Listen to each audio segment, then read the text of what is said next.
Peace and welcome to the culture here on the Black Star Network. I'm your host, Farajii July. Thank you so much for tuning in and being a part of the conversation. Folks, we got a lot to talk about. First, I'm going to bring you the latest in the case of Derek Chauvin. This is the Minnesota police officer that killed George Floyd. We'll talk about that case. Also, we should not stop believing black women. This seems to be the mantra, seems to be the philosophy after the latest details of the Carlee Russell case has been revealed, where some people are questioning the validity of her story. We'll have the conversation about that. Also, race, public safety, and public policy. I check in with Chief Dr. Rashad Brackney to talk about all things that we need to consider for law enforcement and for public policy. And later on, I will be checking in with Michael Harrison, owner of Black by Demand, to talk about the importance of black entrepreneurship. Stay with us. It's all happening on today's edition of The Culture here on the Black Star Network. Let's go.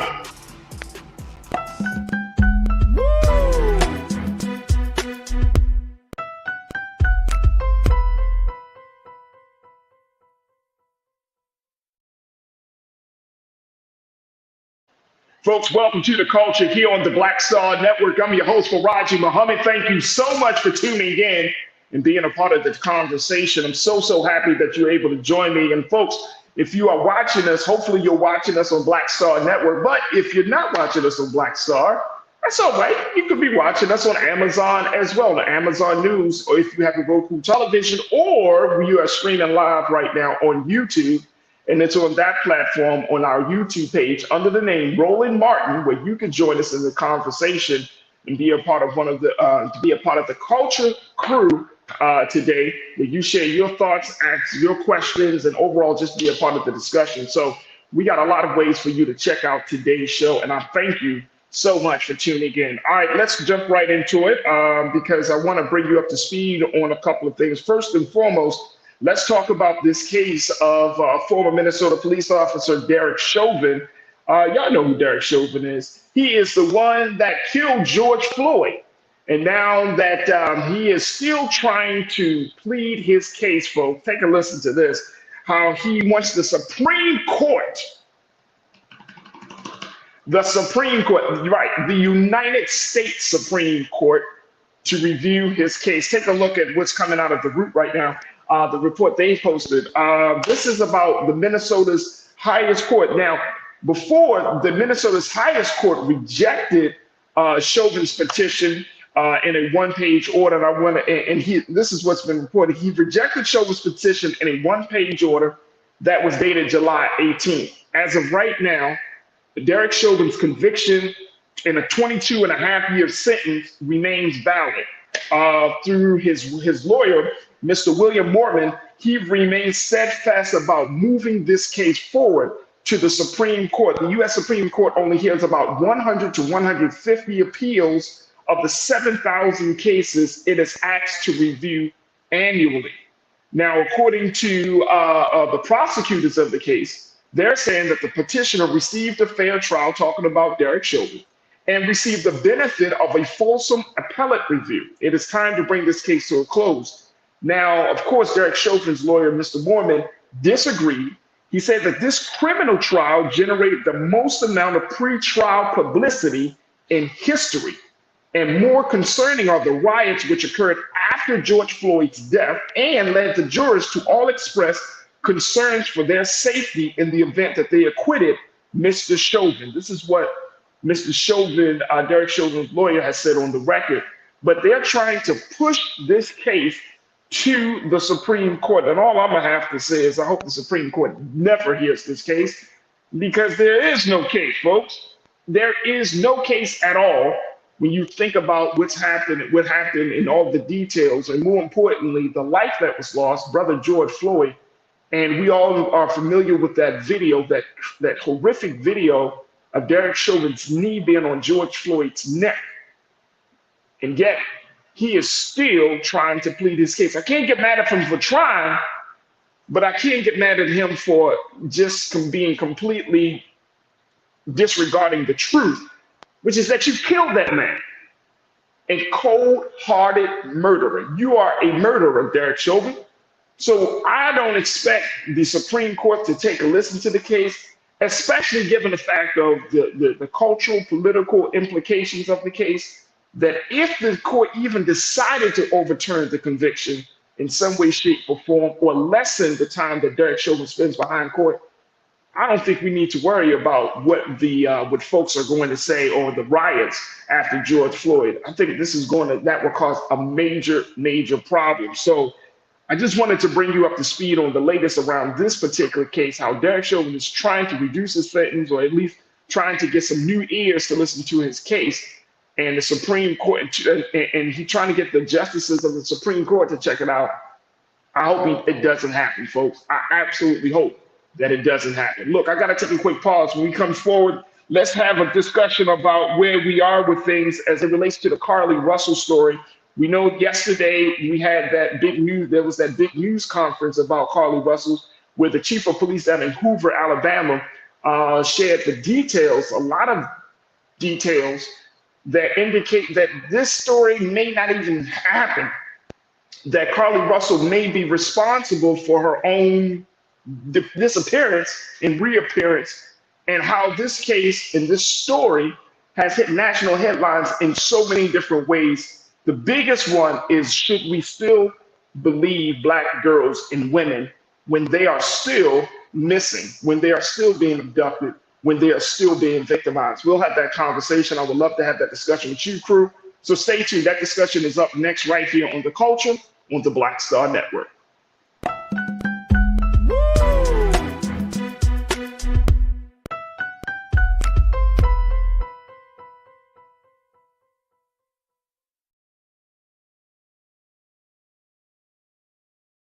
When you talk about blackness and what happens in Black culture, we're about covering these things that matter to us, speaking to our issues and concerns. This is a genuine people-powered movement. There's a lot of stuff that we're not getting. You get it, and you spread the word. We wish to plead our own cause. Too long have others spoken for us. We cannot tell our own story if we can't pay for it. This is about covering us. Invest in Black-owned media. Your dollars matter.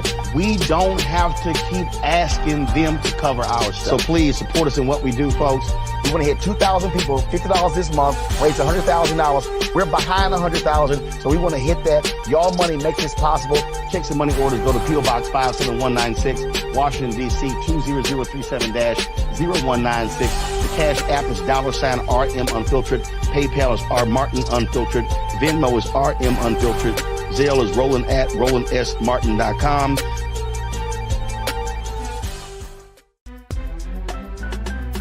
I'm Farajii Muhammad, live from LA.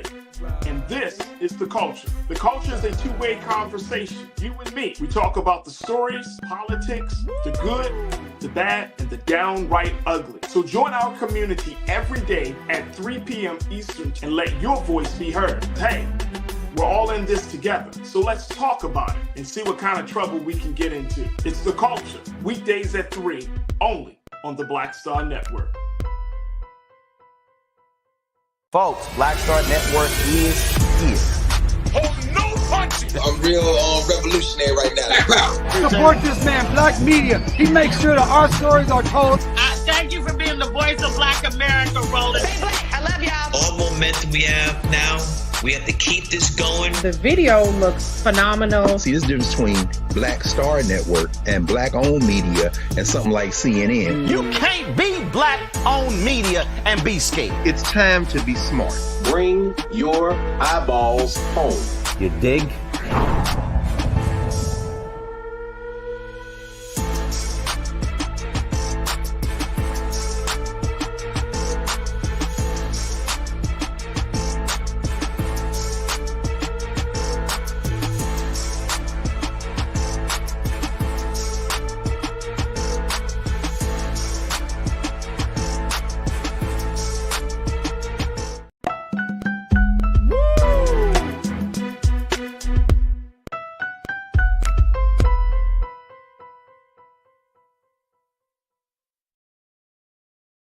All right, folks, welcome back to the show. Welcome to The Culture here on the Black Star Network. I'm your host, Farajii Muhammad. Okay, let's talk a little bit about what we experienced with this Carlee Russell situation, folks. As you know, our sister from Alabama was missing for 49 hours, and then she was mysteriously disappeared, and then she mysteriously reappeared. Now, that was the big story just a couple of days ago. Yesterday, the chief of police down in Hoover, Alabama, held a press conference where he laid out a lot of details of the latest parts of the investigation.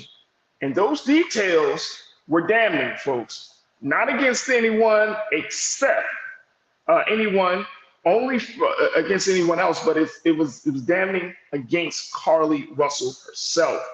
This is a story, of course, that has gotten national attention from a lot of different spaces, from activists to entertainers and everyone else. But the big part of this is her family. And as I was listening to what was said yesterday, as we got more details about about this case, the number one thing, folks, that people were asking about, the number one thing was the fact of asking, should we continue to believe Black girls and women when they say something has gone wrong? And this is a huge, huge topic on social media. So I want to continue for us to talk about this on this, or to talk about this this topic. And I want to share with you what one writer had to say about this whole information. We should not. Now, here's my take on it. We should not stop believing Black girls and women. I want this to be very clear. Regardless of the truth about this case, we should not stop believing Black girls and women. Because if we get into that space, then we're going to set ourselves up for failure. And it's going to be creating even more of a bigger divide within our community, especially among men and women, women and women. We don't need any more division within the Black community, nor in Black America. So we need to be very clear that regardless of the outcome of this situation, of this case, that does not mean that we should stop believing Black girls and women. All right, let me share with you a piece coming out of the Griot around this. According to the National Crime Information Center, 268,884 women went missing in the year of 2020. And of those, more than 90,000 were Black women and girls. This means that while Black women represent less than 15% of the entire US population, Black women make up more than 1/3 of the women and girls reported missing. And any cases involving Black girls and women on average stay open 4 times longer than other cases. And unfortunately, folks, we just don't hear their stories because they don't get told. So I want us to keep this set of data in perspective. 268,884 women went missing in 2020. And those more than 90,000 were Black women and girls. That's the one part. The other to take on this, because it's been a few hours since we talked about this case, and I want to hear what you have processed after hearing what was shared yesterday on the show. Some of you might have gone back to the press conference. Some of you may have been involved in some social media discussions about this case. One of the things, as soon as I got off air, I don't know if anybody else noticed this, as soon as I got off air, I saw memes. And I said it, and I said this not because I was trying to get something started or anything like this, but the cases sound so similar. We're talking about Jussie Smollett. And I started to see people creating memes and laughing and, oh, she lied, and all of these things. And I want us to, and I said to myself, we need to make sure that there is some boundaries here. We need to make sure that there are some boundaries here. All right, let me go to you, crew. I want to get your take on this. And big shout out to all of my culture crew, all of you for the dynamic conversation in the chat yesterday as we're streaming live on YouTube. And Lana, my sister Lana, you were right. The chat was on fire yesterday. And so big shout out to everybody that was able to jump into the conversation. All right, here's the thing. Lana, you said this. I'm going to start with you. You said Carlee Russell Smollett. That's what you called her, Lana. Let me say this. If she lied, which we don't know yet, maybe she may be prosecuted to their fullest extent of the law. This is a Karen move, which makes her a Karen wannabe. Ooh. Ooh. So you talk about Karen and you're talking about the term that's used to describe white women who lie about instances of being in danger or being violated. So you saying that this is a Karen situation. Tiana, thank you, Lana, for checking in as always. And Tiana, my sister, you said we should continue to believe Black women and Black girls. One person's actions shouldn't affect other people. And that is exactly the point, Tiana, that I want to stress. Because some of us tend to believe like that, you know, if it affects one, it affects all. And that's not the case, folks. That is certainly not the case. You don't like my music. You said, thank you, Tiana. You said, what's the other option? Assume victims are lying. A lot of people assume that, bro. A lot of people, you know, we don't get to have to go into no rant about this, but there are a lot of people that don't believe women. When women step forward and talk about sexual assault cases, rape cases, sexual assault cases, sexual violation cases, these are the hardest cases to really get to get someone to be held accountable for. These are the hardest cases to get a conviction for, because the big part of it is that once a woman says a man violated me, once a man raped me, then the burden of proof doesn't go and falling on the man, it goes on the woman, especially if the man is a man of high status, high profile. We tend to believe the man more so than we do the woman. And that's just cultural. That's just cultural. So I'm glad you brought up that question. You don't like my music. Who else do we got here? Janelle, you said, has anyone else been following anything beyond the social media gossip about this young Black woman? Maybe the MAGA congressional hearings where Marjorie Taylor Greene has been committing revenge porn crimes. Yeah, well, this is, and look, I hear you, Janelle, I hear you, you know what I'm saying? But this is the talk right now. This is where we are right now with this.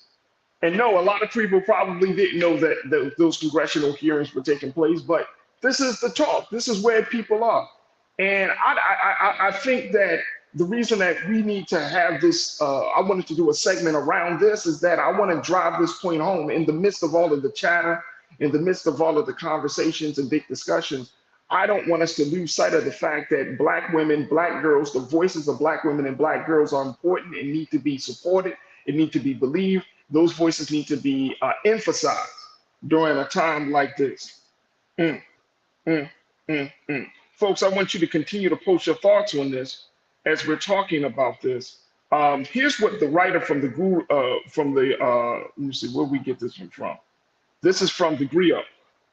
And the sister that wrote this piece, she wrote this piece because she emphasized the fact that we need to, she said, the Carlee Russell situation will not stop me from believing Black women. And her name is Monique Judge. And her opinion piece was, the Hoover Police press conference has cast doubt on Carlee Russell's abduction story, but that doesn't mean other Black women shouldn't be believed. Facts. I agree with her wholeheartedly.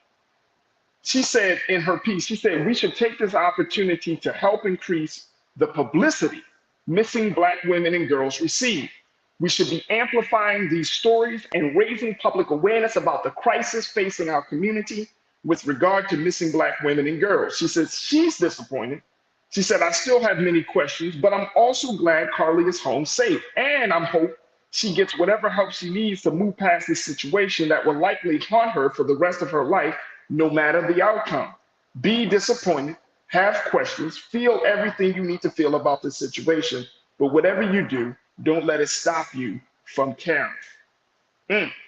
Absolutely. Look, I got to take a quick pause. When we come forward, I want to get more of your thoughts as we're talking about the aftermath of this. The case is not necessarily over, To some folks at this point, I think some people have actually moved on. They have made a judgment about this case and said, you know what? I don't believe her. I think she's lying. Other people are saying, okay, well, all the details haven't been fully revealed. The investigation is not closed, so we will have to see, where do you stand?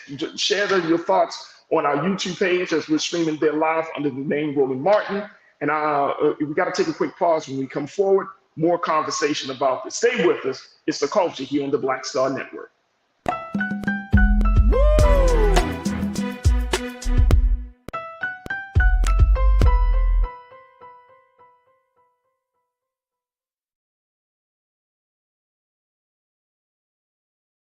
Folks, Black Star Network is here.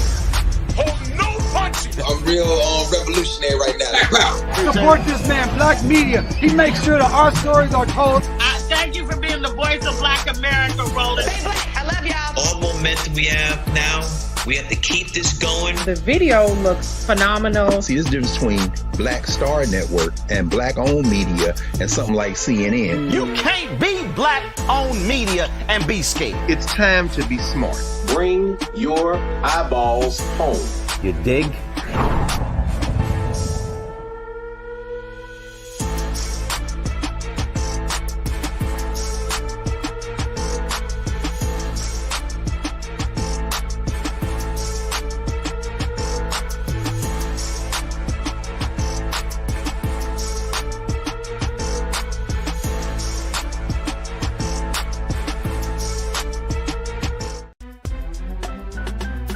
I'm Farajii Muhammad, live from LA.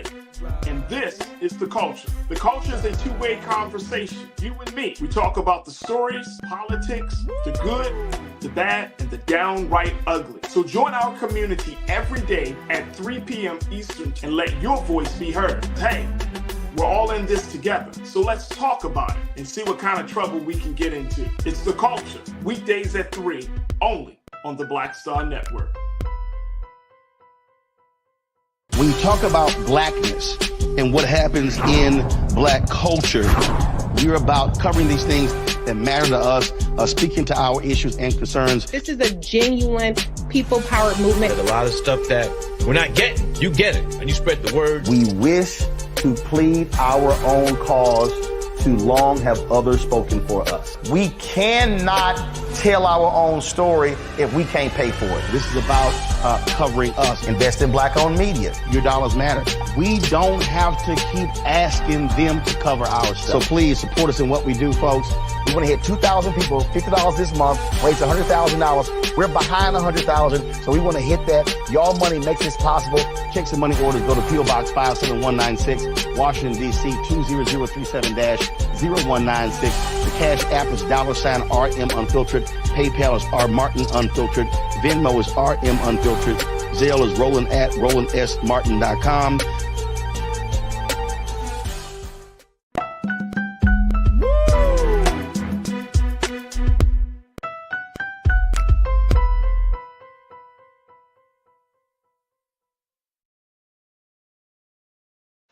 All right, folks, welcome back to The Culture here on the Black Star Network. Talking about Carlee Russell, the Carlee Russell's case and situation. And I just put it out there, folks, that even though some of us may have moved on and made a very quick judgment about the sister after hearing the details of that investigation revealed from the Hoover Police Department yesterday, we just got to emphasize the fact, folks, that we still need to believe Black girls and women when they tell us things. We still need to believe it. For some of you, you're too familiar with situations like this, and I want to get back to what some of you are saying. Let me just share with you. You don't like my music. I'm gonna go back to something you said in the chat. You said the problem with sexual assault is that it's vastly underreported, not overreported. And then you say most sexual assault and domestic abuse goes unreported. Absolutely. So this is not a case of sexual assault, right? Like, we're not hearing that. But I think the point that you're making is very strong, which is when Black women or Black girls are victimized, right?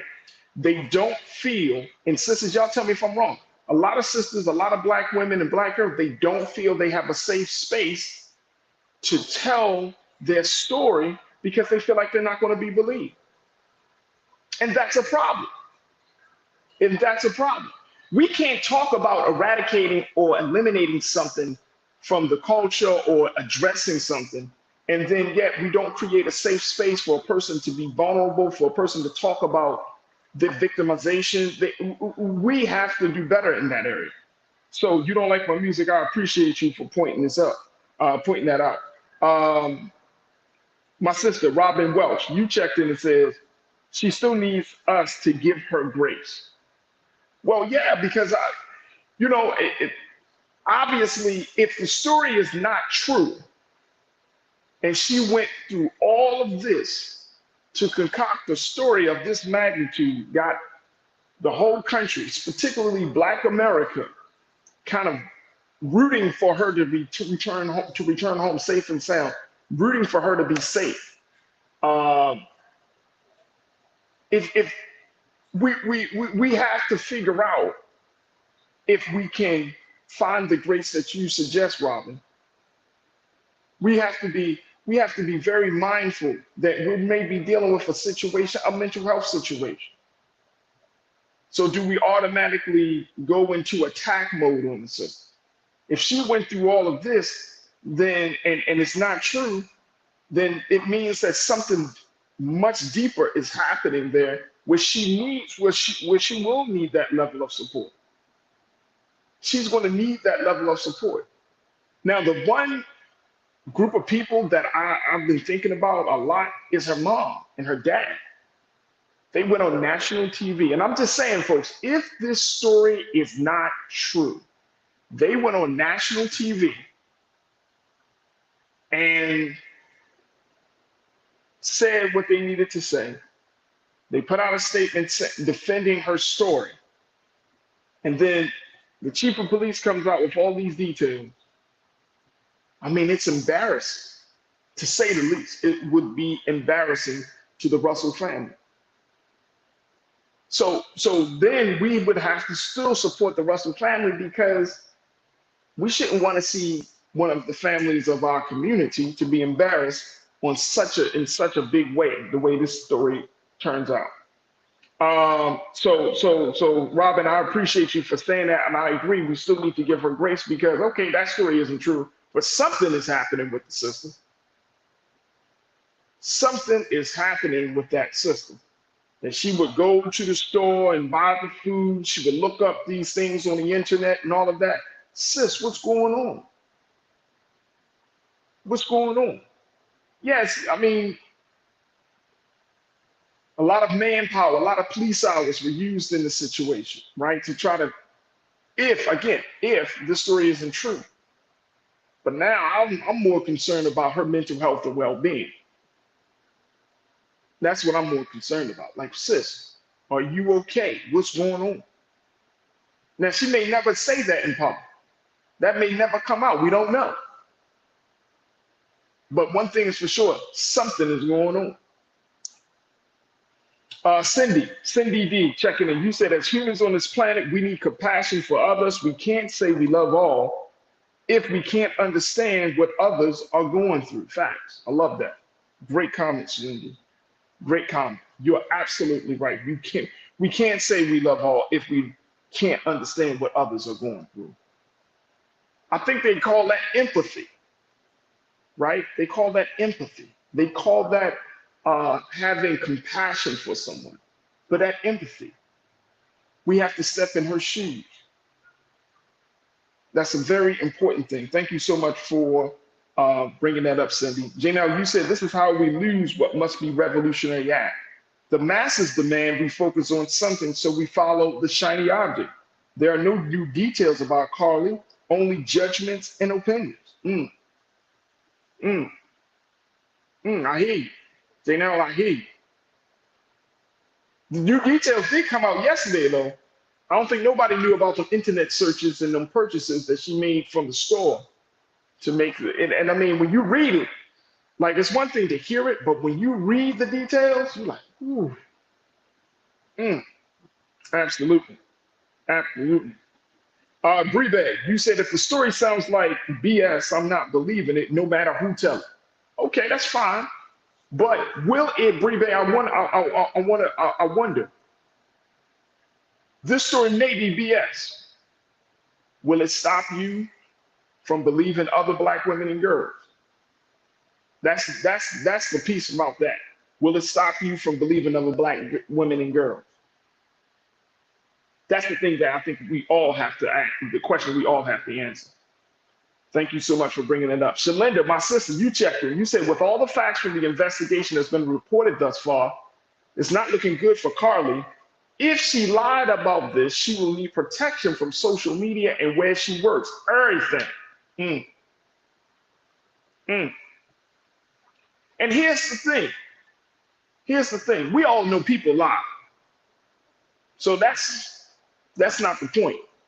It's making a lie of this magnitude where you got all these people, all these resources, all these good sentiments for your lie to actually be true. And when the lie is a lie, you know what I mean? When the information is a lie, then you feel betrayed in some way. But again, folks, if she's willing to go this far to create such a crazy story, then that is a sign that something deeper is happening within our sister, and she still needs our support. Let me see who else we got here. Let me check it in. Cindy, you said there's always more to the story, either physically or emotionally. Absolutely. Absolutely. There's always another element to the story. Remember, we were talking about the truth yesterday. You know, your truth, my truth, the truth, and then the truth that's being told and whatever's being told to people. That is always the case, right? But I love how you just said that. There's always more to the story, either physically or emotionally, and that's the other thing. As we close out this part of the discussion, folks, we got to really wrap our arms around the Russell family. The person that Carlee Russell is already dealing with and is already has to deal with every day from this point forward, that one person that she can't run away from after this story dies down and kind of moves out of the public space is herself. Right? See, the thing is, people think that sometimes when you're in a situation like this, that other people can do more harm than you can do to yourself. You got to wake up every morning and look at yourself in the mirror. You got to confront yourself. And the sister's going to have to confront herself. If she made up this whole situation, she's going to have to confront herself. She's going to have to confront her family. Those of us who are on the outskirts in social media, in these platforms, we can't do more harm than what she can do to herself and what her family can do to her. She's going to have to confront those people, herself and her family. And I'm not in the business of just beating somebody. Just, you know what I mean? You know how some people are, folks. They just want to keep driving it home, driving it home, driving it home. I don't know what's going on with the sister emotionally. I don't know what's going on with the sister mentally, right? Okay, she made a mistake. She did something that was wrong, if that turns out to be the case. But at the end of the day, I'm not going to keep adding fire, putting gasoline on it, talking bad about it, and then being an unknown conspirator, for lack of a better word, and creating a space and environment where the next time a Black woman or girl talks about their abuse or their victimization, then there's nothing left in the heart for us to give. See what I'm saying? Sometimes that's how social media will compel us to do. We go so hard that when the next situation comes up, and it's going to come up, folks, we see it every day. Stuff comes up all the time. It will force us to, now you don't have nothing left in the heart. You don't have nothing left in the tank to give. And when that compassion is gone, when you start to get so upset at your people for lying to you, look, I get it. Lies, they can undergird trust. Lies can certainly take away any sense of security. I get all of that. But with Black people, we have to have a whole lot of love to get through all of the pain. Whether it's the pain inflicted on ourselves or whether it's the pain inflicted by other people, we're going to have a whole lot of love to heal those who express themselves out of their pain. Y'all hear me on that one? When we have that type of love, that unconditional love, not the love of, oh, you did one thing wrong, therefore we should cast you into the sea and never hear from you again, or we should cancel you, you just another N-word and you gone. No, I'm talking about that real unconditional love, like, sister, you know, that was a crazy situation, it was a bad situation, but I ain't gonna let somebody just continue to beat up on you. I'm not gonna let you get re-traumatized and re-traumatized. At some point, and I'm not saying this may not happen at this moment, but at some point, as my sister Robin said, we got to give the sister grace. We got to make sure she's in a space where she can redeem herself. She don't have to always feel like she's the worst person. She got a whole life ahead of her. She's a young sister. She got a whole time for him. This is, as the writer said from the Rio, this is going to haunt her for the rest of her life. But we don't have to be the ones helping to keep, you know, that energy around the sister that whenever she speaks, she should not be believed. I ain't gonna do that to my sister. I just hope and pray that whatever help she needs, she gets. I hope and pray for her family, because this has been a lot on them. And for the culture and for the community, we just gotta have a lot of love left in the heart, so that when moments like this happen, our love, I'm gonna say this one, I'm gonna just say this real clear. Our love supersedes our people's pain. When we get to that place, I think we are going to be in a better situation. All right, folks, we got to take another quick pause. When we come forward, let's talk a little bit about race, public policy, and public safety. I'm going to be checking in with the Chief of Police, Dr. Rashawn Brackney, as we talk about this big conversation. So I want you to get ready to have this discussion with our very special guest.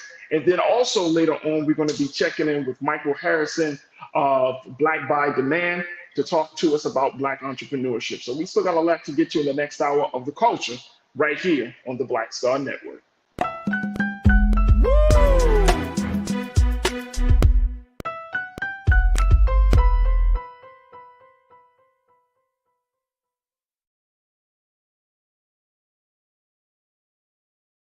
When you talk about blackness and what happens in Black culture, we're about covering these things that matter to us, speaking to our issues and concerns. This is a genuine people-powered movement. There's a lot of stuff that we're not getting. You get it, and you spread the word. We wish to plead our own cause. Too long have others spoken for us. We cannot tell our own story if we can't pay for it. This is about covering us. Invest in Black-owned media. Your dollars matter. We don't have to keep asking them to cover our stuff. So please support us in what we do, folks. We want to hit 2,000 people, $50 this month, raise $100,000. We're behind 100,000, so we want to hit that. Y'all money makes this possible.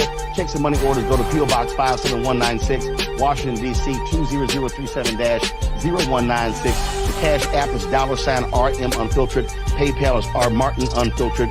Venmo is RM Unfiltered. Zelle is Roland at RolandSMartin.com.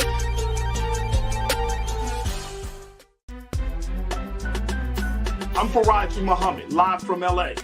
And this is The Culture. The Culture is a two-way conversation, you and me. We talk about the stories, politics, the good, the bad, and the downright ugly. So join our community every day at 3 p.m. Eastern and let your voice be heard. Hey, we're all in this together. So let's talk about it and see what kind of trouble we can get into. It's The Culture, weekdays at 3, only on the Black Star Network. Folks, Black Star Network is here. Oh, no punches! I'm real revolutionary right now. Support this man, Black media. He makes sure that our stories are told.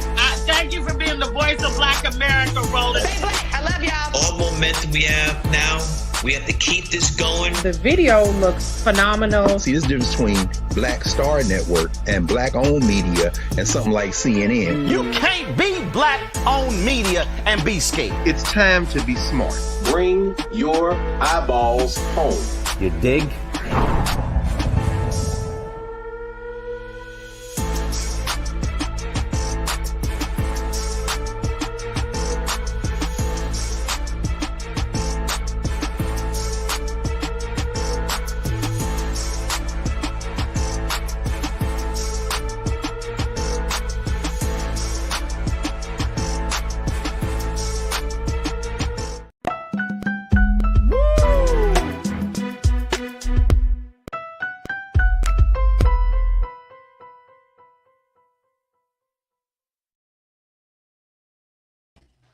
All right, folks, welcome back to The Culture here on the Black Star Network. I'm your host, Farajii July. Thank you so much for tuning in and being a part of the conversation. And I appreciate you for joining us in the discussion. We're streaming right now on a few different platforms. Of course, you can check us out here on blackstarnetwork.com, blackstarnetwork.com. That is the official platform for The Culture, as we are streaming there, where you can download the app for free and have it on your devices. So thank you so much for tuning in there. We're also streaming, of course, on our partner, our media partner, Amazon News. If you have a Roku television, you can go back and look at all of the past shows and all of the shows on the Black Star Network. If we're streaming 24 hours a day, right there on that dynamic platform. And of course, we're streaming on YouTube, where you can join us in the chat. Just go to the YouTube page named Roland Martin, and you can join us in the chat right now, and we'll just engage you, bring you in, share your thoughts and your questions as we have these important and relevant conversations. All right, folks, let's jump into this next discussion, talking a little bit about something that many of us have already been discussing, which is the three big things that are affecting the Black community: race, public policy, and public safety. And I'm so happy to have my very special guest joining us to talk about this. We have joining us Chief Dr. Russell Brackney on the air with us. We want to give us some more details. Chief Brackney has been working in public policy for years, in public safety for years, and now she is taking that work and using it and applying it in other areas to give us some better understanding of the things that we may not be familiar with, but more importantly, give us some understanding of how all of this fits as we have these conversations, from social justice to everything else that affecting our community. So I want to welcome to the airwaves of The Culture here on the Black Star Network, Chief Dr. Russell Brackney. Chief Brackney, thank you so much for joining us. How are you this afternoon? I'm well. Thank you for having me. Shout out from Charlottesville, Virginia to LA. Absolutely. Absolutely. You've been out to LA before, Chief? Yes, I have. As a matter of fact, and some of the young ladies that I've mentored and actually helped, grew up with my daughters, started Black on the Block. Oh, that's right. So homegirl, we're connected to it, doing things that are all things important to Black communities. So to my baby girls, Sharnice and Lainey Edwards, hey. That's what's up right there, Chief. Okay, you got your LA roots. I got you. So that is cool to know. And they are doing some magnificent work there on Black on the Block. I've definitely heard of them. So that's a big win for the culture. So I appreciate that. But Chief Brackney, I want to thank you so much for joining us today. You are a public safety executive. You've done work in experience and work in law enforcement as a public servant for over 30 plus years. So I'm really happy that we have you as to be a part of this conversation about race, public safety, and public policy, because I would say these are the three main areas that are affecting Black America right now, Chief. And understanding how all of this connects. You know, I try to take the Dr. King approach, where he often emphasized the interconnectedness of systems and people and institutions. And so I think it's important for us to have a conversation like this, especially given the fact that the current relationship between Black folks, the Black community, and law enforcement is still a dysfunctional relationship in some cases, even though there are some efforts there to try to improve things. You know what I mean? There's still a lot of work that needs to be done. So I'm very, very grateful for your expertise on this. talk to us a little bit about what you're seeing right now, because one of the big things, Chief, that comes to mind, like at the beginning of the show, we talked about Derek Chauvin. He's trying to get his case for the Supreme Court to review his case. I hope it never happens. But one of the things about that particular case of George Floyd's killing, people call summer protests of 2020 a racial reckoning. And they even go as far as to say there was a reckoning in policing in America. Do you think that is an accurate description? Are we in the aftermath of this reckoning? Are we in a better place because of George Floyd? What's your take on that, Chief? So I'm going to say something I think it is probably extremely controversial, is that I believe that we've now become anesthetized to the police violence and the way in which police treat our communities. You would have thought with George Floyd that went not only just national, but global in the response from community to what we all saw was a public execution of a Black man over, the allegations of a counterfeit dollar bill. Now, and this is how I know that we're not in a reckoning period, or are we even in a reconciliation or repair period? After his death, there was the introduction of the Justice and George Floyd and Policing Act. And you had these police chiefs from across the nation for the first time taking knees with those persons who were protesting what had happened to George Floyd. But if you notice, their actions did not align with their words. They might have did some public display, but you never heard a single one of these police chiefs, probably with the exception of myself, saying, I support the Justice and George Floyd and Policing Act. I support Campaign Zero and D. Ray McKinnon's work. I support there being additional oversight and restraints on policing. I support, that we take down qualified immunity. So we are now 3 years past the death of George Floyd. And not only have we not moved forward on any of these legislative initiatives, we are so used to these police killings, you don't even hear anything about Tyree Nichols anymore. You might hear someone talk about Sandra Bland or Ahmaud Arbery or, Botham Jean, but we don't even talk about these because we're so used to them occurring. And we know that this institution is going to continue to roll and steamroll over every Black body that there is. So I don't believe that we'll ever have a reckoning around police violence as long as we have the institution of policing in its current format. And So, I can't get yes, into ma'am. Go ahead, Chief. No, go ahead, please. I was saying, and because of that stance, I'm no longer employed in the policing profession. So I got like 1,000 questions that come out that's popped into my head as a result of what you just said. So one is, what has happened over these? If we haven't made any movement, right?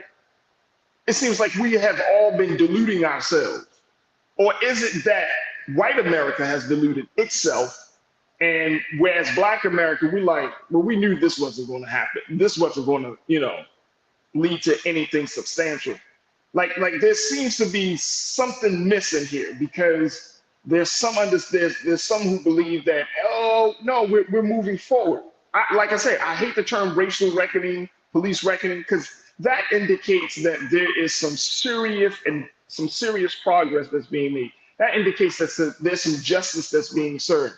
And to your point, I'm not seeing it. I'm not seeing more cops get convicted. I'm not seeing the police unions being checked for their unbridled, unconditional support of police, even when police are wrong. I'm not seeing any substantial pieces of legislation. The George Floyd Justice for Policing Act has not been passed, at least on that level. How is all this? There seems like there's this big delusion there that's present right now in America about policing. So I think what it is, as I've said, is that there's a lot of things going on because there's so much trauma that has been imprinted on our DNA through these systems of supremacy, particularly policing in government. the police industry, right? The entire criminal justice industry that has made its money off of our bodies, the white America or white appearing or white adjacent, because we can't let folks off who stay close to those systems and benefit from them who even look like us.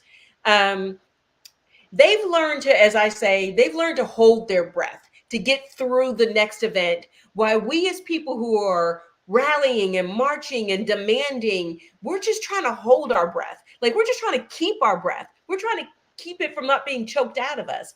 So we are very clear that, yes, George Floyd, we were hopeful.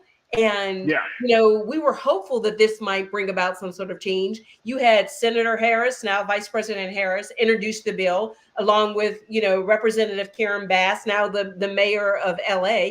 They introduced the bills and they couldn't even get it moved forward. So if they can't get it moved forward, and they're the most powerful Black women in the United States, what is it likely to occur on smaller levels in your city councils or your state representatives? So we've never been confused. I think what we did is, when you have, this progressive white liberal person with their Black Lives Matter sign in the front yard, they're doing what they think they need to do to assuage their own guilt. But when it comes to policy and they're feeling uncomfortable or their discomfort, that's always going to win out over our comfort. So when they start to feel uncomfortable, they're going to back up off of those policies, and they're comfortable with the policing system. Oh, absolutely.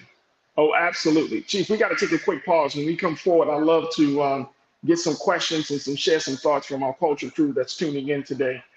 As we have this conversation. It's such a big conversation, so I know I'm gonna have to bring you back again, Chief. I just know this. We're gonna have to bring you back again, because I want to pick your brain about this. But it seems like now it's all of the real responsibility is on us, those who have been victimized, those who have been marginalized by all of these things, whether it's race, public policy, or public safety initiatives. We are going to have to be the ones to bring about the solution. And that the one saying that keeps going through my head as I'm listening to you, Chief, those closest to the problem are those who are most qualified to figure out, to have the solution. So something's going to have to be done, but we got to take a quick pause. When we come forward, folks, I want us to continue the conversation with Chief Dr. Rashal Brackney, and let's talk about race, public safety, public policy. Get your take on the conversation. Stay with me. The culture continues on the other side here on the Black Star Network.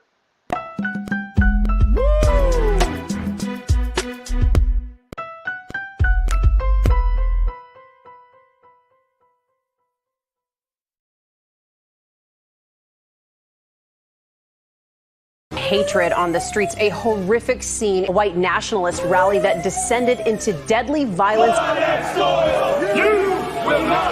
White people are losing their damn minds. An angry pro-Trump mob storms the U.S. Capitol.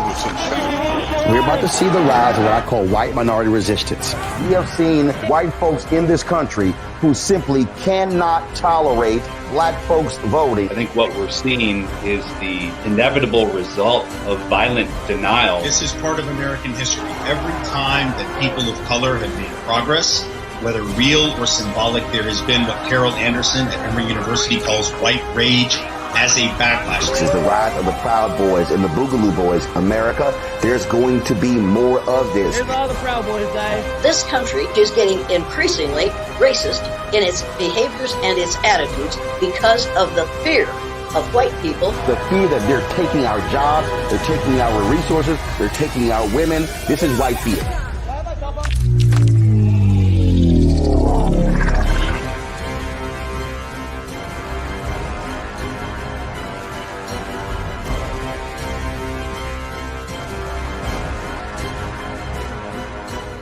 Black Star Network is here. Oh, no punch! I'm real revolutionary right now. Thank you for being the voice of Black America. All momentum we have now, We have to keep this going. The video looks phenomenal. See, there's a difference between Black Star Network and black-owned media and something like CNN. You can't be black-owned media and be scared. It's time to be smart. Bring your eyeballs home. You dig?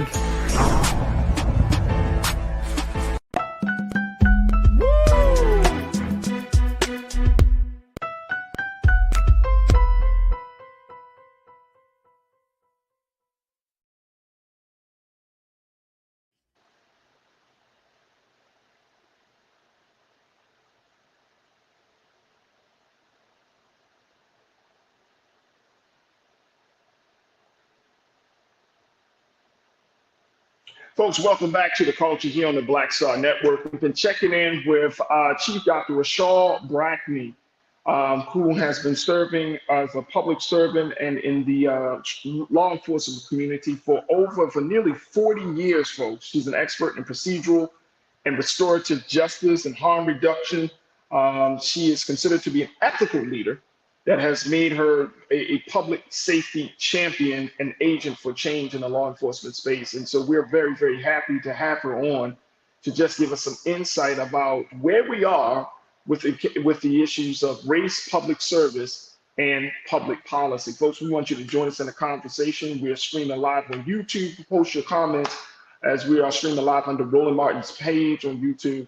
Post your comments, share your thoughts, and be a part of the crew today. Chief, I want to bring you back into the frame here because we got a lot of our culture crew that are interested in sharing their thoughts and getting their questions answered. First and foremost, going to my guy, Willie Frazier, my brother.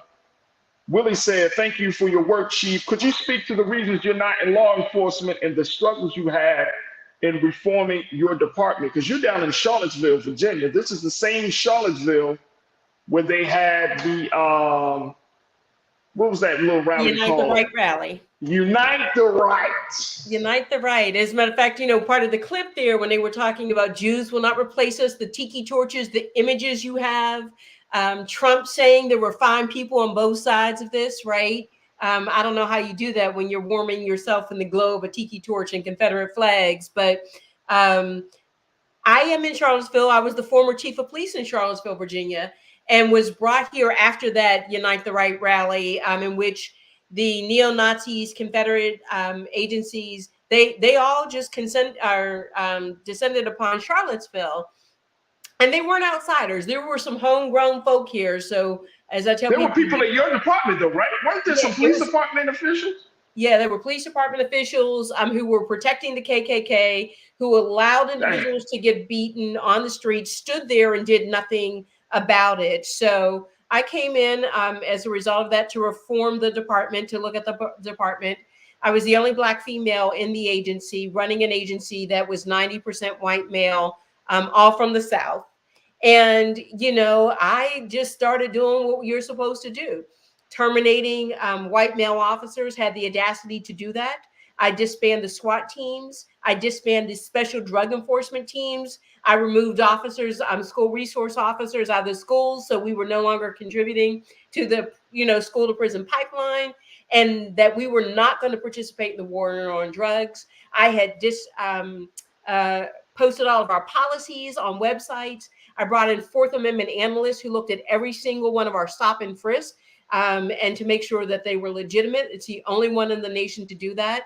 And then when I disbanded the SWAT team, I did that because I had an investigation going in which they were exchanging on city-issued phones racist comments about officers, about our mayors, misogynistic comments, nude videos of women they had just had sex with. They had threats of violence to kill other officers who thought they were snitches. And they had threats of violence against me where they said they should just kill me and let God sort it out. And as a result of those reforms, my city manager terminated my contract without cause and said that they would rather keep the persons that they had in place versus someone who was a disruptor like myself who couldn't get along with anybody. And it was my poor leadership is the reason they decided to terminate my contract. And now I work in academia. I'm a full distinguished professor at George Mason University. And as of January of 2024, I'll be a fellow at Harvard working on the intersectionality of policing and Black bodies. Let me just say this. Let me just do this right here, Chief. Let me tell you something. First and foremost, let me tell you how God works, Chief, because I'm a God-fearing man. You a real one. You are a real one. I don't know how many people could have gone to a department like that right after a historical racist moment like that, and do what you just did, and do all of that, shaking up the place, right? I mean, and as a Black woman, man, please, I don't even want to talk about the fact that you probably got death threats and everything every night. You know what I'm saying? But you had the courage, you had the strength, you had the fortitude to do what's right. And so, you know, you did what you could do, and God took you and put you in other spaces and places. And now you're on this space now where we can feed off of that experience. And that's a beautiful thing. So I appreciate you for sharing all that. I appreciate my man Willie for asking the question, because I wanted people to know that you came in and you're not just some flash in the pan, you know, law enforcement official.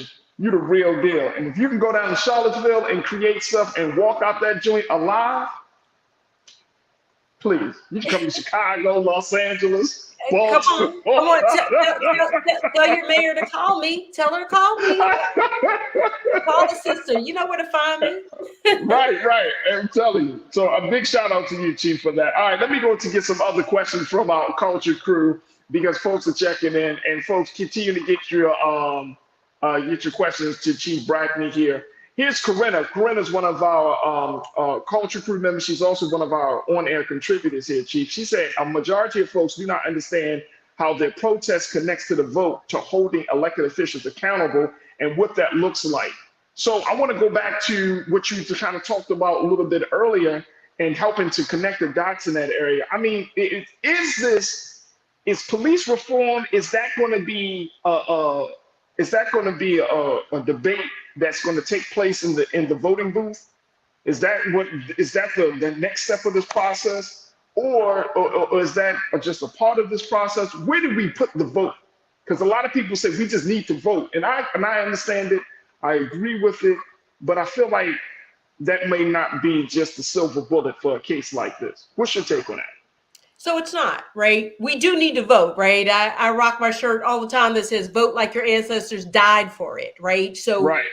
That's true. We need to vote. We need to be out there. We need to make sure that our voices and our power to move and to change things are known. And we can do that. But what we fail to understand is that we have to vote not just at the high level, it's the down ballot that makes a difference. Your school board policies, your city council policies, your policies for your local sheriffs who are elected, your district attorneys and your Commonwealth attorneys hold lots of power around police and police reform, right? And then even as high as the presidency, what we don't understand is there's these offices like the cops division and the community relations services where they will give $600, $800 million to the government agencies in the DOJ to fund the hiring of more police officers. So you need to make sure that when you're voting, you're understanding how you're voting and what that's going to do. But I also tell people is when we go out there and we march and we rally and we show our presence, we need to make sure that the instrument we're using to elevate our voices is going to get our desired results. So we don't need to just shut down I-95, like we have here in the Northeast corridor. We need to shut down voting booths. Our lines need to be as long in the voting booths as they are on the streets. Our lines to be as long in the voting booth as they are at the Beyonce concert. Beehive, don't come after me. But I'm just saying, no, it's real. We need to make sure our votes, and we are as dedicated to that, or as we are to these, so-called luxury items, or the time, those where we spend our time, money, and resources. Absolutely. I love that. Absolutely. I love that wholeheartedly. And speaking to that, Black Lives Matter celebrated its 10 years of work this year, right? I went to the BLM celebration here in Los Angeles just this past Saturday. But looking at an organization of that magnitude that's doing this work, and I'm not talking about, I know people got all these different mixed emotions and views of Black Lives Matter and how they do things. But I'm talking about just the simple fact that you do have an organization that's dedicated to address police killings. Where do they fit in this process, right? Like sometimes I feel like even black folks tend to push them to the side because they're like, oh, they too this, or they're not doing enough of that and that type of thing. From your vantage point, can an organization like a Black Lives Matter really help to move the needle forward on this conversation? So absolutely. So I belong to an organization called the National Organization of Black Law Enforcement Executives, and we're 5,000 strong of Black police executives across the nation. We should be able to walk into any room, any sort of office, government office, and make demands about how our communities will be policed, right? But oftentimes we don't pull all of our resources together.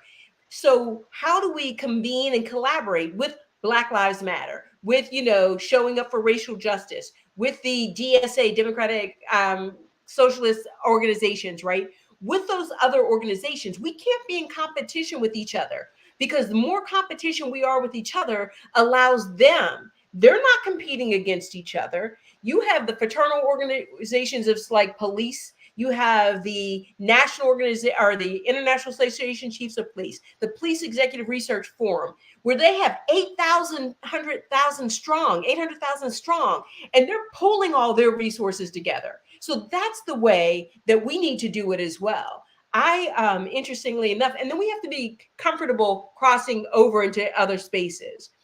Here in Charlottesville, the Black Lives Matter group despised me, right? For no other reason than ACAB. All cops are, I don't know if we can say that on the air. ACAB. All cops are bullshit? Oh, man. so what I'm saying is, but I'm like, listen, I come from these places. Like, I grew up in these places. So I understand coming from poor inner city, urban communities, growing up on welfare, old school food stamps that you pulled out of a book, no car, no any of those access to systems. So I'm willing to be in any space and be comfortable. We have to be able to do that. We have to let go of where we think the dollars are coming to fund us and make sure we bring all of our dollars together to fight an entire system, because they're doing it. Oh, absolutely. Absolutely. Chief, I got to take a pause to move forward to our next conversation. But you know what? I got to bring you back, Chief. I have to agree. I have to bring you back because, we still got some more questions from our crew. Folks wanted to know, my guy, Real Brooklyn, wanted to know about, is there any other way to hold bad cops accountable outside of the Internal Affairs Bureau? If you can answer that in like 20 seconds, that would be awesome. Is there any other way to hold them accountable? If before it gets to the grand jury, before it gets to that part of it, when you're talking about investigating bad cops for brutality or killings, is there another place we can hold them accountable at? Absolutely. Before you can get to the DOJ, you can actually hold the police chief accountable. Most of them are either appointed by your city managers or they're appointed by your mayors. Hold them accountable for holding their people accountable and make them do it in very transparent ways. Force them to put personnel records out there like I did.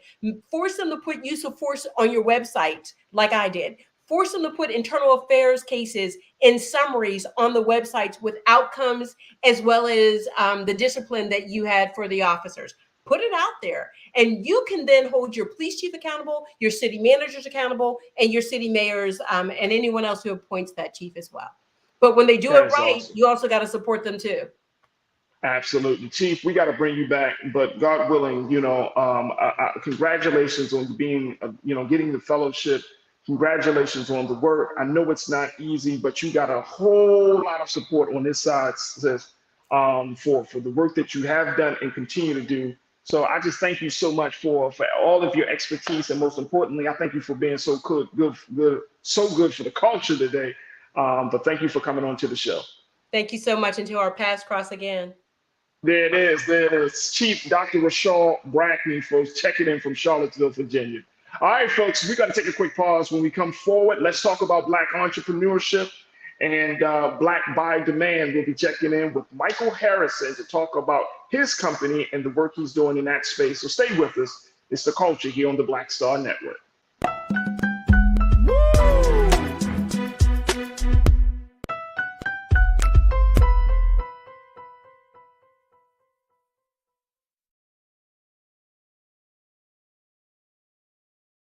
Pull up a chair, take your seat. The Black Tape with me, Dr. Greg Carr, here on the Black Star Network. Every week, we'll take a deeper dive into the world we're living in. Join the conversation only on the Black Star Network. Black Star Network is here. Oh, no punch! I'm real revolutionary right now. Thank you for being the voice of Black America. All momentum we have now, we have to keep this going. The video looks phenomenal. See, there's a difference between Black Star Network and Black-owned media and something like CNN. You can't be Black-owned media and be scared. It's time to be smart. Bring your eyeballs home. You dig?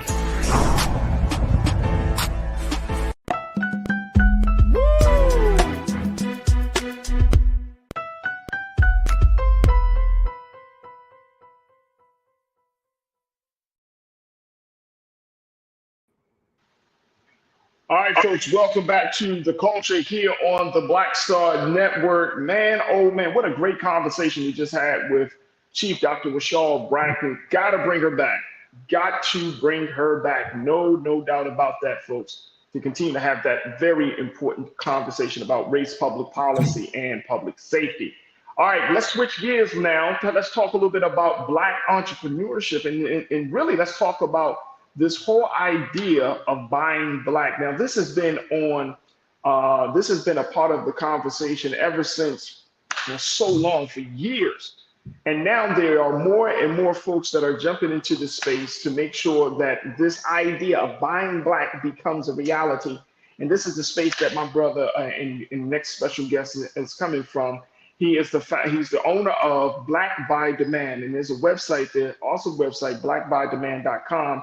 And he's just one of many Black entrepreneurs that's using the digital space as well as the brick and mortar space to make sure that there is a full conversation and a network of support for Black entrepreneurs like himself. So I'm welcoming him to the airwaves of The Culture here on the Black Star Network, Michael Harrison. Brother Michael, thank you so much for joining us. How you feeling today, big brother? Shalom, dear brother. How are you? Shalom, dear brother. I'm good, man. I'm good. Good to connect with you, man. I know that you're doing some fantastic work. First and foremost, dear brother, talk to us about Black by Demand. Okay, so Black by Demand is all about group economics. Group economics happens to be, from my perspective, as well as some of my mentors like Dr. Claude Anderson, we believe it's the answer to improving our own community and situations as a people ourselves. So there's a little bit of accountability involved with it. Now, what group economics is simply Black people spending more money with Black businesses. That way we can increase our resources. So Black by Demand, if you can see that. So Black by Demand is a brand I created. It's all about group economics. So it educates and it has meaning. Let me see if I can get it right here. Black, so you're Black is for the people, buy is for group economics, demand is for change. If we go in reverse, we demand you buy Black. So it is an educational brand, yes, sir. So when you purchase something from Black by Demand, not only are you practicing group economics, but then the shirt is an education piece. So you get a chance to educate others on what group economics is. It is the solution to a lot of the problems that we have within the Black community. I was watching the previous interview with the Chief with you. I would love to piggy bank on that and say one of the things when we look at a situation, say like the situation with the cop killing the brother, the George situation, is that it's not always as simple as just black and white. It also deals with a financial footprint. See, the people who do injustice, you got to figure out, what do they love? Well, they love money. So as we continue to practice group economics and we improve our financial footprint, see, then it makes it a little bit more challenging for them not to give us justice, because then we can come along later and hurt them on the financial side. So group economics is the key to that, getting our resources, controlling our resources, and then keeping our money circulating within our community as long as possible. Most other nations or races, however you want to look at it, their dollar circulates within their community for an extended period of time before it leaves the community and gets into the hands of another nation. The black dollar doesn't stay within our community for even 1 hour. And that's because we don't realize where our potential power is at. And notice how I said that, potential, because right now we are the #1 consumer. So as a community, we spend over $1 trillion a year, but we don't spend it with black businesses. So we are literally enriching every other nation. And it may even be nations of people who really have no interest in us, rising up. So if we can take that consumption and turn it into production, which is why Black by Demand produces apparel, because apparel happens to be one of the things that black people consume more than other nations. So through the words of Dr. Claude Anderson, anything that your people are the #1 consumer in, you also need to be the #1 producer, or you're just going to continue to make other people rich. So Black by Demand is part of making that change. Yes, sir. Oh, man, I love the energy and the passion there it is, folks. This is the website, blackbydemand.com. Make sure y'all check this out. Yes. My brother Michael Harrison right there talking to us a little bit about some of the philosophy about this. Let me get your take on this, Brother Michael. We use the term buying power. Mm-hmm. And I think this is part of the reason why there is so much emphasis on consumption rather than production, to your point. Because the terminology, the language that is often used, it's supposed to be enriching and empowering. Like, oh no, we are doing something great because we have a $1.3 trillion buying power, right? Yes. Right. Versus not, if we were to change the language and say, look, no, we spend. Now black folks know the difference now. Yes. Power and spending. You know what I'm saying? So is part of the reason why we're not seeing ourselves as an economic powerhouse, as a community, as a nation, is part of that because we're using language and looking at this situation through the wrong lens. Like we should not be putting so much emphasis on how much we're putting out, but more emphasis on what we're bringing in. Do you understand what I'm saying? Yes, I think I do understand what you're saying. And I think the biggest thing that's missing is education. Within our community, we're not even familiar with group economics. So first, we need to educate ourselves on group economics. The further you go back within the black community, so say my grandfathers, grandmothers, group economics was more important. If you go back to pre-civil rights, when we weren't allowed to use certain water fountains, go to certain schools and things of that nature, it caused us to create our own. Right. So it might not have been as nice, but we still had our own stuff. We practiced group economics because we weren't allowed to actually spend our money anywhere else. So though we weren't as fancy, it still kept an economy within our community. If you go post civil rights, once we all received the right to go to, different colleges and go to different restaurants, we fell off with supporting our own businesses, so we need that education from us, right? Because formal education is great, but you also need an education that comes from your people because you are part of a community. So I think a part of that deals with us having to start trusting each other and then getting on platforms like this. So shout out to you and the culture from Hartford County, Maryland, all the way to LA. There it is. These are the platforms that we need to get our people interested. And we have to get rid of this thing of not trusting each other. I think what's missing is we do not see ourselves as a nation of people, and most other races do. Like Asians or Arabs or Indians or even white folks, they see themselves as a nation of people. When you see yourself as a nation of people, it changes your behavior with how you move.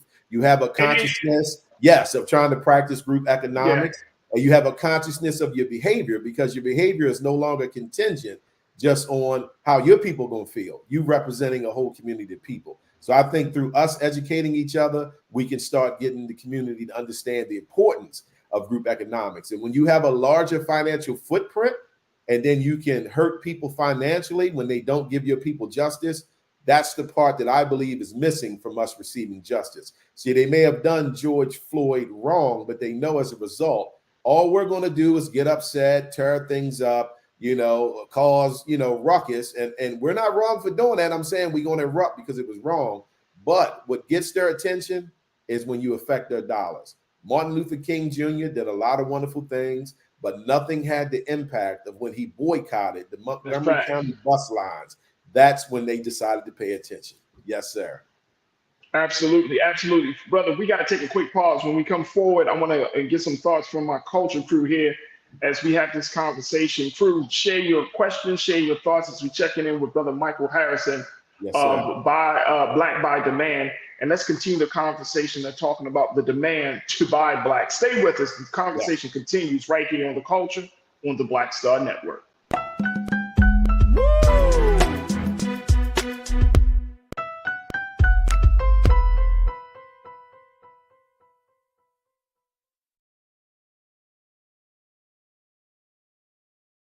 When you talk about blackness and what happens in Black culture, we're about covering these things that matter to us, speaking to our issues and concerns. This is a genuine people-powered movement. There's a lot of stuff that we're not getting. You get it, and you spread the word. We wish to plead our own cause.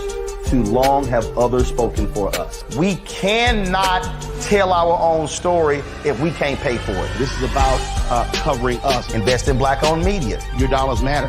We don't have to keep asking them to cover our stuff. So please support us in what we do, folks.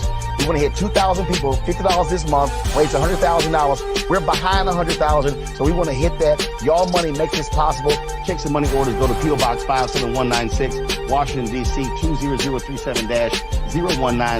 The Cash App is $RM Unfiltered. PayPal is R Martin Unfiltered. Venmo is RM Unfiltered. Zelle is roland@rolandsmartin.com.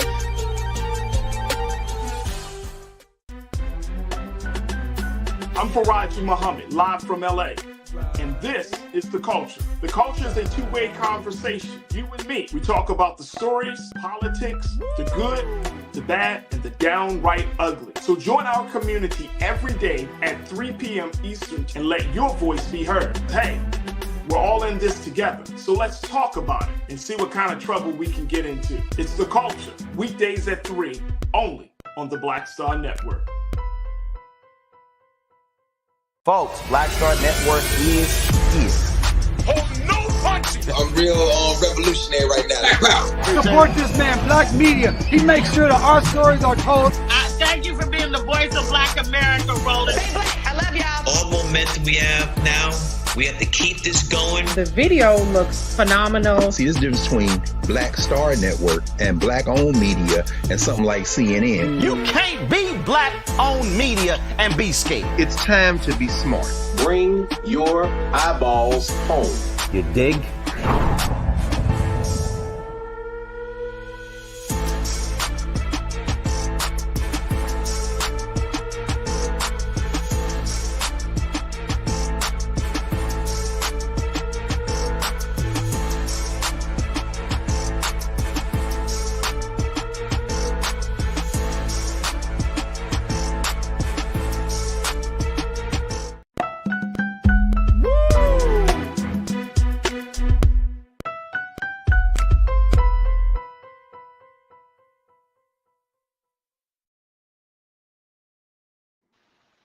All right, folks, welcome back to This Culture right here on the Black Star Network. We've been checking in with entrepreneur and businessman, Brother Michael Harrison, who is the owner and founder of Black by Demand.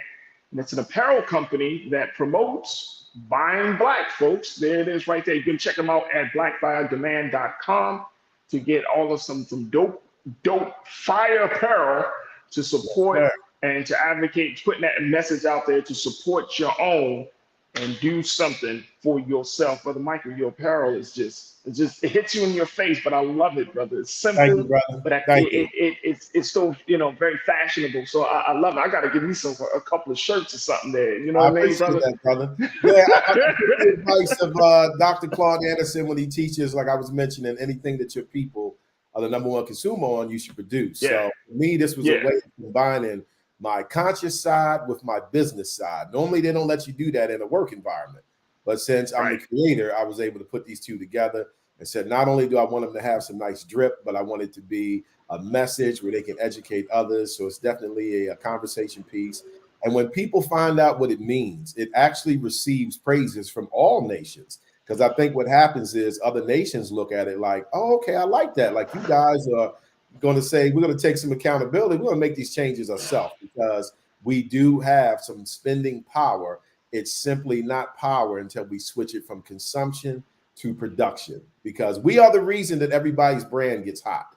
Like nobody's wearing until we touch it, right? Oh, so absolutely, that's what I'm trying to teach. Yes, we want to touch Black by demand and have something to be proud of. So at least you can have some few pieces of apparel that you know when it was made by your people. It had you in mind, even though it's a brand that's open for anyone who believes in supporting Black businesses.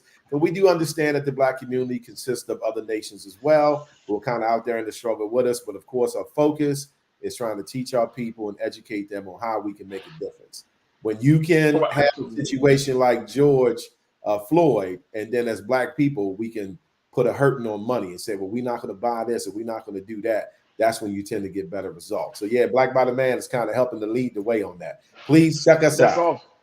Oh, absolutely. My man, Terrence Bolden, one of our culture crew members, he checked in and said he likes what you've been saying, Brother Michael. And he said, that's real talk, brother. That's real talk that you bring into the conversation. My sister Lana, she is checking in. She is just all fire emojis, Brother Michael. You just speaking to her soul right now. Thank you, so big shout out. You know what I mean? She said that once you started talking about the great Dr. Claude Anderson, she said anybody speaking Dr. Claude gets all my support. He talking my talk. You know how Black folks go. He talking my talk. Talk your shit, right? That was my mentor. That's who introduced me to group economics through his books and his seminars. And man, I was so mind blown. Like, wow, this really is our solution. So we have potential power without even really knowing it. You know, it's just the education that we put in place. So we all develop a better understanding, and hopefully it teaches people not to be afraid to play for your team. Because I think that's a big issue with us. Like other nations are not afraid to play for their team because they understand that playing for their team is important, and they don't take it as if it means they dislike another team. But with us, Black people in our community tend to equivocate pro-Black with anti-white. And I'm saying there are two different things. Like pro-Black. Wait a minute, hold on. Let me check on that. Let's check on that.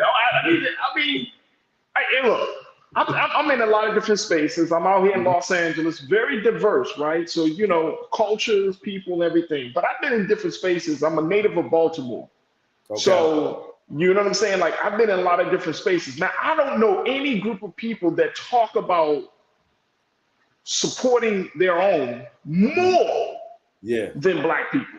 True. You see what I'm saying? Which is why it's always a little bit not confusing, but I'm always like, damn, as much as Black people talk, and I think that Black America today, and even in this present moment of 2023, we are more conscious than we have probably been in a very long time in 2023. And I know some people might say, really, for real, look at all the stuff no, I'm talking about as a collective. I got people right in the culture crew. Man, they know stuff more than I do. You know what I'm saying? And that's cool. I don't mind that because we all built in in this process and the conversation together. But I can tell we are more conscious. So I'm always like interested in, you know, how is it that Black folks aren't making the strides that we're making when we talk about this every day in every neighborhood? And I could bet you a couple of things.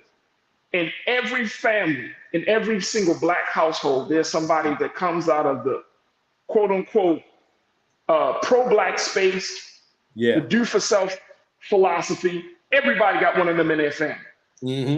We got business owners in our family. We got economic folks in our family, right? We got historians in our family. I'm talking about in every family in Black America, we have that level of consciousness. So I'm still like, this is not about opening up a business or opening up a store. Right. We got to get to the root of it. Yes. Which is there are some systemic things. Yes. And there are some cultural and attitudes that prevent us from getting to where we are. I think part of it, we think small. Yesterday, Brother Michael, I did just a brief report talking about the wonderful the sisters of the AKA. They have officially opened up their own credit union. Very nice. That's not thinking small. That's big. That's 500,000 people that's going to be able to benefit from that, right? Yes. I think that when we talk about Black entrepreneurship, Black-owned business, buying Black, we think too small. But we have the capacity, we have the potential to think big. If we're going to go buy Black, start a damn bank, just like our sisters did. Yes. Start something, an institution, not just a business. Start an institution. Yes. Talk to me about that part of the conversation. Yeah, I agree with that 100%. I was definitely one of the people that joined One United Bank when I first found out about it. Love right. Come on, talk to me. Right, same here. Doing that. So, like, let's look at Black by the Man. Black by the Man is educational.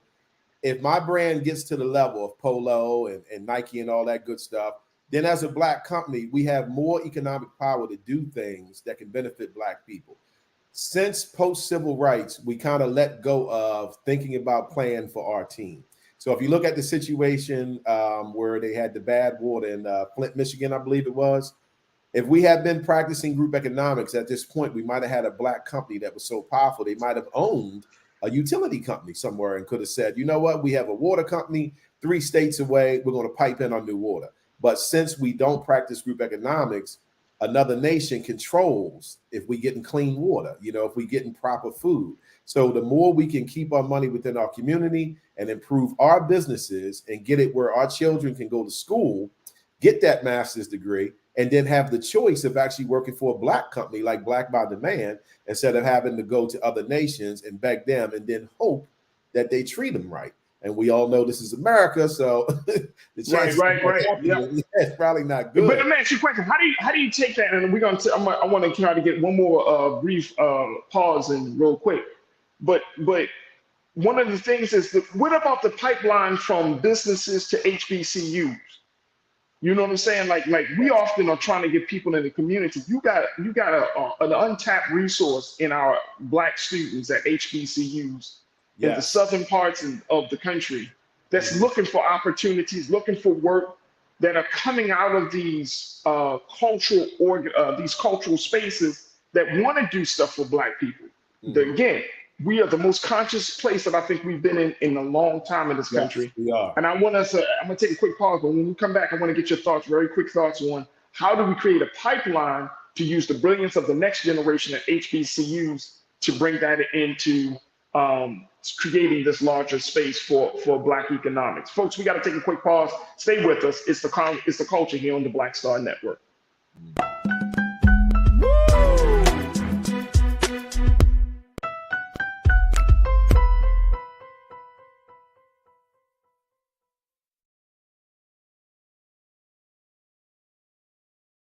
Black Star Network is here.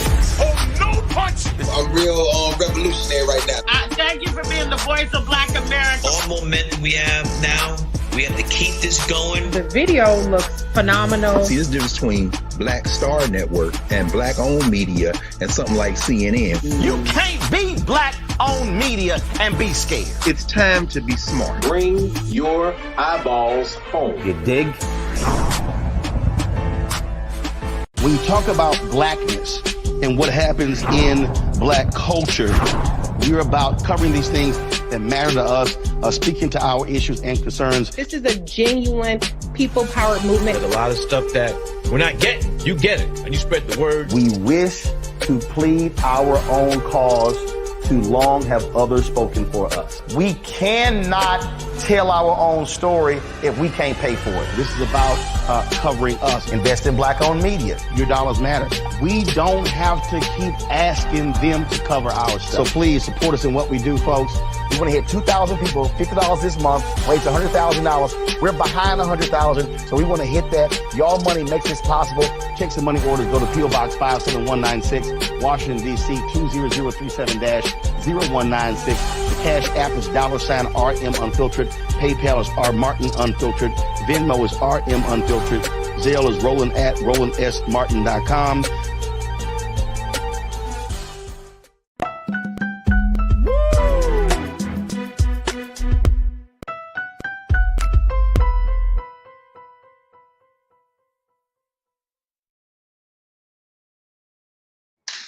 Folks, welcome back to the show. We've been talking to Brother Michael Harrison, who is the owner of Black by Demand. Go to his website today at blackbydemand.com, blackbydemand.com, blackbydemand.com. Brother Michael, we got like 2 minutes left before we wrap up the show, but I want to get your take on how do we create a pipeline for the next generation to help us in creating this larger Black group economics that you've been speaking about throughout this conversation.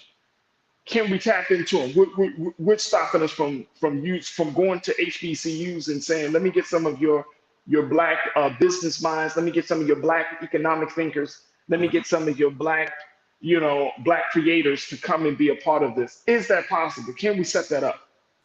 Yeah, I think it is possible. I think it goes back to what I spoke on earlier, which is the education, and then making us understand that we are a nation of people. See, the whole individualism thing is something they put us on many, many years ago. So too many of us are still on the individualism. But as you said, we are more conscious than we've ever been. And that is thanks to social media. So big up to you, Faraj. Social media has exposed all different ages to the reality of the world. So we need the education on the importance of group economics. And in the words of Dr. Claude Anderson, we need to build these businesses up through Black communities practicing group economics and dumping more money into Black businesses. And then we can have businesses prepared for these younger generations who want to start jobs, whether they're educated or high school graduates, but making them understand that as a nation of people, you have to do things that benefit you as a community. And I think that's going to start with educating the parents, and then the parents begin to educate the children at very young ages and teach them group economics and actually take them to small Black businesses and explain this is the reason we support Mr. Johnny. We support Black by Demand, because we have to make sure some of our money that we earn gets dumped back into our community so that that young person can have a future and a brighter, chance of making it in this world. So I think education is the thing. Yes, sir. Absolutely. Hey, Brother Mike, people are saying that if you need to come back on, I'd love to bring you back on. Let's try to take a way for you to come back on, dear brother. But very quickly, we got about 30 seconds. Social media, put it all out there for our people to follow you. Yes, make sure you check out blackbydemand.com. Remember, buy is spelled B-U-Y as in purchase.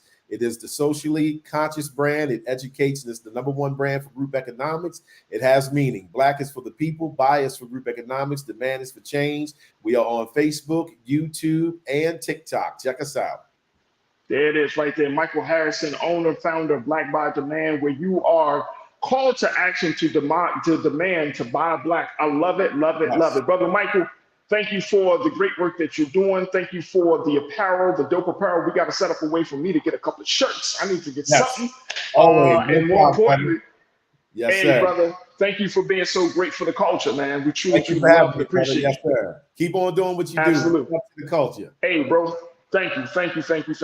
Yes, sir. Michael Harrison, blackbydemand.com. Black by Demand. All right, folks. Yes, sir. There it is. All right, sure. Hey, folks, I appreciate each and every one of you. I want to thank our very special guest, Brother Michael Harrison, Chief Brackney, for tuning in. I want to thank my team, Shannon. I want to thank Joel, and of course, my man, King Keenan, for making us look and sound so good. And crew, you know how I feel about you. Thank you so much. I see y'all in the chat. OG crew, we got some new crew members. Everybody, I thank you so much. Make sure you do your due diligence. Support us here on Black Star Network. Go to our website today at blackstarnetwork.com. Download the app for free. Follow us on social media at Black Star Network. And of course, your financial contributions means everything to us. So please support us today. You know that you won't get these type of guests, nor this type of conversation, nor will you get a space to be heard like this from any other place other than on this show, The Culture, and on the other platforms, other shows on the Black Star Network. So your support is everything. Go to our website today at blackstarnetwork.com. Also follow me on all social media platforms. If you can't find me at Farajii Muhammad, just find me at Farajii, Twitter, Facebook, Instagram, Threads, Spill. I'm all over the place. So we would love to connect with you and continue to build this community.